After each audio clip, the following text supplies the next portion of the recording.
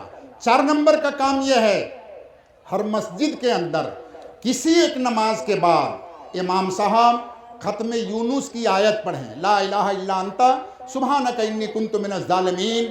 یہ آیت 5 منٹ مصلی لوگوں سے مشورہ کر کے 5 منٹ ہر مسجد کے اندر 5 منٹ 6 منٹ پڑھیں۔ جن کو یہ آیت یاد نہیں ہے وہ لوگ سبحان اللہ الحمدللہ لا الہ الا اللہ استغفر اللہ کچھ بھی بیٹھ کر کے پڑھیں۔ جن کو آیت یاد ہے وہ آیت پڑھیں، اور جن کو آیت یاد نہیں ہے وہ سبحان اللہ پڑھیں، اور پوری امت کے لیے اس کے بعد میں ہاتھ اٹھا کر کے دعا کریں۔ پوری امت کے لیے، اپنے گاؤں کے لیے، پوری دین اسلام کی حفاظت کے لیے ایک دعا کریں۔ 5 نمبر کا کام، ہر آدمی ہر مدرسے میں، جس مدرسے میں بورڈنگ ہے، دارالاقامہ ہے، ایسے مدرسوں کے اندر روزانہ فجر کے بعد 12 تسبیح کا ذکر 20-25 منٹ ہو۔ میں یہاں آپ کے ٹھکری باڑی مدرسے میں چالو ہے، اور مفتی عبدالحمید صاحب آپ کے یہاں چالو ہے کہ نہیں؟